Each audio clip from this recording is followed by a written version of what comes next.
ఓం నమో వెంకటేశాయ. అందరికీ నమస్కారం అండి. ఈ వీడియోలో 2026 సంవత్సరంలో భీష్మ ఏకాదశి పండుగ ఎప్పుడు వచ్చింది, భీష్మ ఏకాదశి యొక్క విశిష్టత, ఏకాదశి తిథి వివరాలు, అలానే ద్వాదశి తిథి వివరాలు అన్ని కూడా క్లియర్గా తెలుసుకుందాం. అందుకని వీడియోని ఎక్కడ కూడా స్కిప్ చేయకుండా చివరి వరకు చూడండి. మనకి ప్రతి సంవత్సరం 24 ఏకాదశి తిథులు అయితే వస్తాయి. అందులో మాఘమాసంలో శుక్లపక్షంలో వచ్చేటటువంటి ఏకాదశి తిథిని భీష్మ ఏకాదశి అని పిలుస్తారు. దీనినే జయ ఏకాదశి అని కూడా పిలుస్తారండి. ఎందుకంటే ఈ రోజు ప్రారంభించే ఏ కార్యక్రమంలోనైనా తప్పక విజయం కలుగుతుందని అంటారు. అందుకే దీనిని జయ ఏకాదశి అని పిలుస్తారు. ఈ భీష్మ ఏకాదశిని కామిని ఏకాదశి అని, మహాఫల ఏకాదశి అని కూడా పిలుస్తూ ఉంటారు. అష్టవసువులలో ఒకరే భీష్మ పితామహుడు. 11 రోజుల పాటు నిర్విరామంగా జరిగినటువంటి యుద్ధంలో ఎంతో గాయపడినటువంటి భీష్మ పితామహుడు దక్షిణాయనంలో మరణించడం ఇష్టం లేక 58 రోజుల పాటు అంపసైపోయి ఉండి ఉత్తరాయణ కాలంలో మాఘశుక్ల అష్టమి రోజు మరణిస్తారు.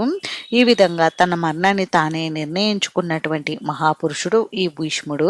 తన మరణ సమయంలో తన దగ్గర ఉన్నటువంటి శ్రీకృష్ణ పరమాత్మను చూసి భీష్ముడు పలికినటువంటి మాటలే విష్ణు సహస్రనామంగా పుట్టింది. ఆ మహానుభావుడు మరణించిన తర్వాత వచ్చేటటువంటి ఈ ఏకాదశి పర్వదినాన్ని భీష్మ ఏకాదశి అని పిలవాలని సాక్షాత్తు శ్రీకృష్ణ పరమాత్మ చెప్పినట్టుగా పురాణాలు చెప్తున్నాయి. ఈ భీష్మ ఏకాదశి రోజున ఎవరైతే విష్ణు సహస్రనామ పారాయణ చేస్తారో వారు అనుకున్నటువంటి కోరికలన్నీ కూడా నెరవేరుతాయని, అలాగే వారు ఏ పనులు ప్రారంభించినా అందులో విజయం తప్పక కలుగుతుందని అంటారు. భీష్ముడు మరణించినటువంటి మాఘశుక్ల అష్టమి తిథిని భీష్మాష్టమి అని పిలుస్తారు. ఈ రోజు చాలా మంది భీష్ముడికి తర్పణాలు వదులుతారు. ఇలా పిల్లలు లేని వారు తర్పణాలు వదలడం వలన వారికి సంతానం కలుగుతుందని అంటారు.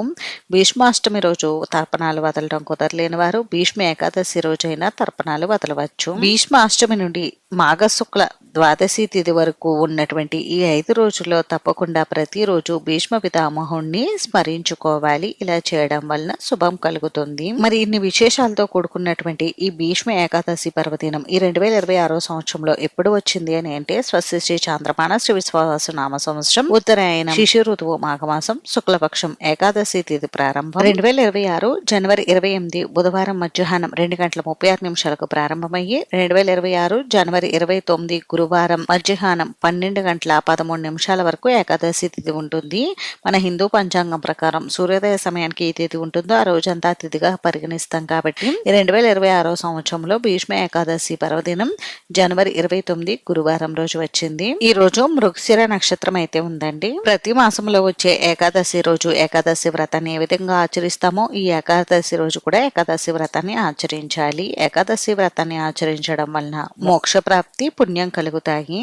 ఈ రోజు మనం శ్రీ మహావిష్ణువుని పూజించుకోవాలి. ఈ రోజు స్వామివారికి పూజ చేసుకోవడానికి శుభ సమయం వచ్చేసి తెల్లవారుజామున 5 గంటల నుండి 6 గంటల లోపు మీరు స్వామివారికి పూజ చేసుకోవచ్చండి. ఒకవేళ ఈ సమయంలో కుదరకపోతే ఉదయం 7:31 నుండి 10:15 లోపు మీరు స్వామివారికి పూజ చేసుకోవచ్చు. సాయంత్రం పునః పూజను 6 గంటల నుండి 7:30 లోపు చేసుకోవచ్చు. ఈ రోజు విష్ణు సహస్రనామ పారాయణ చేయడం వలన విశేషమైన ఫలితాలు కలుగుతాయి. ఒకవేళ విష్ణు సహస్రనామ పారాయణ చేయలేని వారు నేను స్క్రీన్ పైన ఇస్తున్నటువంటి ఈ మంత్రాన్ని 3 సార్లు పఠించిన విష్ణు సహస్రనామ పారాయణ చేసిన ఫలితం దక్కుతుంది.